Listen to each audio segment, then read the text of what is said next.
Corona महामारी में जहां सभी स्कूल बंद हो गए थे, वहीं अब धीरे धीरे कर कोरोना की रफ्तार में गिरावट आने के बाद धीरे धीरे सभी स्कूल चालू किए जा रहे हैं। कोरोना महामारी के दौर में जहां ऑनलाइन पढ़ाया जा रहा था और एग्जाम भी ऑनलाइन ली जा रही थी, अब ऐसे में 10वीं और 12वीं के बोर्ड के एग्जाम ऑफलाइन होने जा रहे हैं। एग्जाम की तैयारी कैसे की जाए और क्या सही तरीका अपनाया जाए जिससे पेपर लिखने में बच्चों को आसानी हो, इसी के मद्देनजर मीरा रोड के नया नगर में पहल फाउंडेशन नामक संस्था ने बच्चों को गाइड करने के लिए एक सेमिनार का आयोजन किया था। पहल फाउंडेशन संस्था द्वारा बच्चों को मार्गदर्शन किया गया कि कैसे ऑफलाइन एग्जाम में बच्चे आसानी से पेपर लिख सकते हैं। बच्चों को गाइड करने के लिए इस सेमिनार में काउंसलर की भी मदद ली गई। वहीं इस सेमिनार में सैकड़ों की तादाद में 10वीं और 12वीं के बच्चों ने बढ़ चढ़कर हिस्सा लिया। काउंसलर ने बताया कि बीते दिनों कोरोना महामारी में बच्चों का एग्जाम ऑनलाइन लिया जा रहा था। इसी के मद्देनजर सभी बच्चों को ऑनलाइन एग्जाम देने की आदत हो गई थी, जिससे अब सभी बच्चे ऑफलाइन एग्जाम देने के लिए भयभीत हो रहे हैं। इसी विषय को लेकर आज हमने बच्चों का मनोबल बढ़ाने के लिए और उन्हें ऑफलाइन एग्जाम देने के लिए यह आयोजन किया है। संस्था ने बच्चों के उज्जवल भविष्य की भी कामना की है। देखिए, पैंडेमिक के वजह से इस साल जो है 10th और 12th के स्कूल्स जो थे वो रेगुलर नहीं चल पाए, कभी ऑनलाइन कभी ऑफलाइन। बच्चे बहुत कंफ्यूज थे।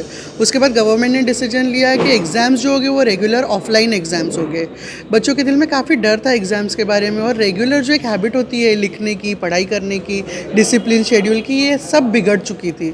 इसकी वजह से इन्हें एक गाइडेंस दे के जो दिल का डर है वो निकालना, प्लस एग्ज़ाम्स में कुछ चेंजेस हुए, एग्ज़ाम का जो पैटर्न रहता है वो बच्चों को क्लियर करना, ये हमारा मकसद था। और इसीलिए हमने आज इस सेमिनार का आयोजन किया। साथ ही 10th और 12th होने के बाद अगले एजुकेशन के लिए जो फाइनेंसेस की ज़रूरत पड़ती है, उसके लिए वेकेशन के टाइम पे वो क्या तैयारी करके रखे, इसके ऊपर भी आज हमने मार्गदर्शक बुलाए थे और उन्होंने गाइडेंस किया। यहाँ पर जो आज प्रोग्राम रखा गया उसके अंदर जो हमने बताया वो ये कि आप 10वीं 12वीं के एग्ज़ाम्स और उसके बाद में अगर आप किसी पेंडेमिक के बाद फाइनेंशियल क्राइसिस की वजह से अगर आप परेशान हैं तो आप परेशान मत हो।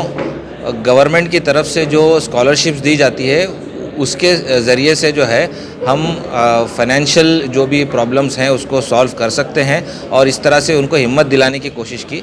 ये इसलिए भी करना पड़ता है क्योंकि बहुत से लोग एग्ज़ाम जाने से कतरा रहे थे कि भाई अभी ऑलरेडी सब परेशान हैं, एग्ज़ाम दे के करने का क्या, हमको आगे पढ़ाई छोड़नी है, पैसे तो है नहीं।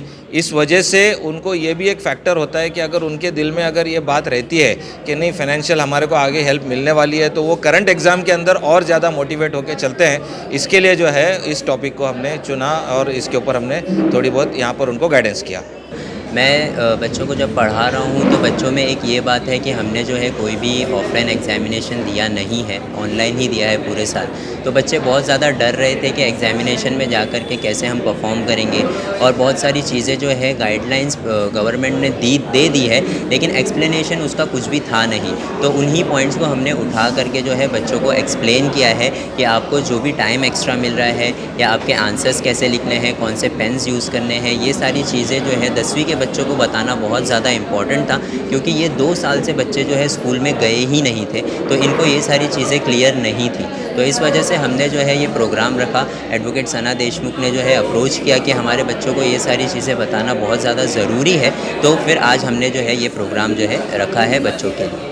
एक जो सबसे इम्पॉर्टेंट पॉइंट जो मैं शेयर करना चाहूँगा इस न्यूज़ चैनल के माध्यम से, जो 30 मिनट्स और 15 मिनट एक्स्ट्रा का जो कॉन्सेप्ट दिया है गवर्नमेंट ने, वो ये है कि आपको जो 30 मिनट्स एक्स्ट्रा दिए जा रहे हैं, बच्चों को लग रहा है कि हमें 3 के बदले 3.5 घंटा दिया जा रहा है लिखने के लिए, बट ऐसा नहीं है। 30 मिनट पहले जो है आपको सिर्फ क्वेश्चन पेपर दिया जाएगा, ताकि आप क्वेश्चन पेपर को बराबर से रीड कर लें और आपके जो क्वेश्चंस हैं उनको चूज़ कर लें। उसके 30 मिनट के बाद आपको जो है 3 घंटे का ही टाइम मिलेगा, आंसर शीट दिए जाएंगे ताकि आप उसको जो है लिख सकें। ठीक है, तो ये एक बहुत बड़ा कन्फ्यूजन था बच्चों के बीच में, जो मैं इस न्यूज़ चैनल के माध्यम से आपको बताना चाहूँगा। और बहुत सारी चीज़ें हैं, जैसे बच्चे जो है बहुत ज़्यादा पैनिक हो जाते हैं एग्ज़ाम के दिन कि उन्हें कुछ नहीं आ रहा है, और बहुत सारे बच्चों की शिकायत ये होती है कि हम जो है एग्ज़ाम में बैठ कर के भूल जाते हैं। तो उसके लिए मैं कहूँगा कि आप लोग जो है जिस दिन एग्ज़ामिनेशन हो उस दिन ज़रा भी बिल्कुल भी स्ट्रेस ना लें, और हो सके तो जितना आपने पूरा साल पढ़ा है उस पर भरोसा रख कर के आप एग्ज़ामिनेशन के लिए जाइए। क्योंकि मैंने बच्चों को देखा है कि एग्ज़ामिनेशन हॉल तक जाने तक वो पढ़ते रहते हैं। उससे आपका जो है ना माइंड सिर्फ़ और सिर्फ स्ट्रेस आउट होगा, आपके माइंड को आप ज़्यादा काम पर लगा रहे हैं। जितना ज़्यादा आप अपने माइंड को फ्री रखेंगे एग्ज़ामिनेशन से पहले, उतना ज़्यादा आपके अच्छे पेपर जाने के चांसेस होते हैं। बच्चों से बात करते समय बच्चों ने बताया कि कैसे उनको यहाँ आकर मार्गदर्शन मिला है। ऑफलाइन एग्जाम को लेकर काफी चिंतित हो गए थे, लेकिन यहाँ आकर उन्हें गाइड किया गया कि किस तरह से बिना डरे अपने ऑफलाइन एग्जाम को देना है। मुझे यहाँ के बहुत सी चीज़ें पता चली, ये कि अभी जो हमें 30 मिनट और 15 मिनट एक्स्ट्रा मिलेंगे, हमें उसको कैसे यूज़ करना है, और हमें अपने क्वेश्चन अपने आंसर्स को डेकोरेट भी नहीं करना है। और हमें जो पूरे साथ सिखाया जाता है कि हर आंसर को ब्रीफ में लिखो और जितना हो सके उतना ज़्यादा लिखो तो मार्क्स ज़्यादा मिलेंगे।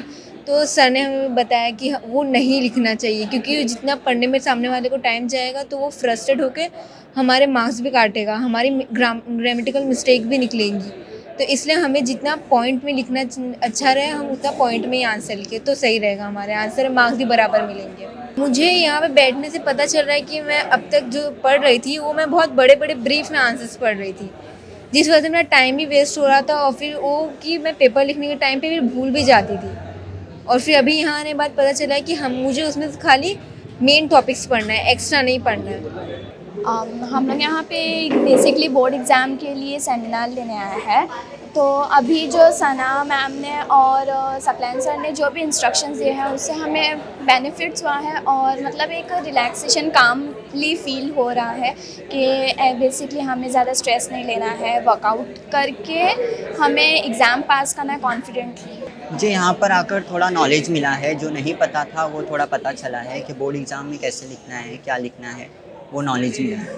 पेपर कैसे लिखना है, एक ही पेन से लिखना है, पेन चेंज नहीं करना है, वो सब नॉलेज मिला है। यहाँ पर जो इनिशिएटिव रखा है सना मैम ने बोर्ड के एग्ज़ाम के गाइडेंस सेमिनार के हिसाब से, तो उससे हमें बहुत बेनिफिट मिला है। और ये जो इधर पे वेरियस प्रोफेसर बुलाए गए, उनने हमको बताया कि कैसे एग्ज़ाम क्रैक करे, पैनिक ना होए, और किस मतलब कितने आवर्स में कैसा कैसा पेपर सॉल्व करे, उससे उस रिलेटेड हमको हेल्प की है। और ये सेमिनार हमको मतलब बहुत बेनिफिट दिया। मुझे यहाँ के मतलब बहुत अच्छा लगा, क्योंकि बहुत से बच्चे ऑनलाइन एग्ज़ाम की प्रिपरेशन कर रहे थे और अचानक से फिर ऑफलाइन एग्ज़ाम की न्यूज़ आ गई, तो बहुत बच्चे मतलब बहुत ज़्यादा ही पैनिक हो जाते, क्योंकि बहुत बच्चों ने पढ़ाई ही नहीं की, क्योंकि सबको यही लग रहा था कि ऑनलाइन एग्ज़ाम्स होने वाले हैं। और यहाँ के मतलब सर ने और सना देशमुख मैडम ने और भी सर ने हमें बहुत मोटिवेटेड किया कि हमें पैनिक नहीं होना चाहिए, और जो हम मतलब एग्ज़ाम में कैसा भी लिख देते हैं डर की वजह से, ज़्यादा वर्ड एक ही लाइन में लिख देते हैं, हमें एकदम रिलैक्स होकर आंसर को देखना है। और भी बहुत सारी बातें सर ने हमें बताई, और बहुत ही ज़्यादा हमें यहाँ से मोटिवेशन मिला है, और हम बहुत ही खुश हुए यहाँ आकर, और हम इंशाल्लाह कोशिश करेंगे और हम आगे भी जो भी सेमिनार रखा जाएगा हम उसमें ज्वाइन होंगे, क्योंकि यहाँ के बहुत ही ज़्यादा हमें इन्फॉर्मेशन मिली है, बहुत हम मोटिवेटेड हुए हैं। तो पहली बार तो ये है कि आगे हमें बढ़ना ही है, कि जैसा कि दानिश सर ने कहा कि अगर हम एक कदम रखेंगे तो 4 कदम खुद वो सामने से चल कर आएगी हमारी कामयाबी। तो अगर हम कोशिश करने से मतलब कुछ भी मुश्किल नहीं होता है, हमें पहले कोशिश करनी चाहिए। अगर हम कोशिश करेंगे तो ही हम आगे बढ़ सकते हैं, क्योंकि जो उम्मीद छोड़ देता है वो कभी आगे नहीं बढ़ पाता है। तो हमें कोशिश करनी चाहिए और हमें पढ़ना चाहिए।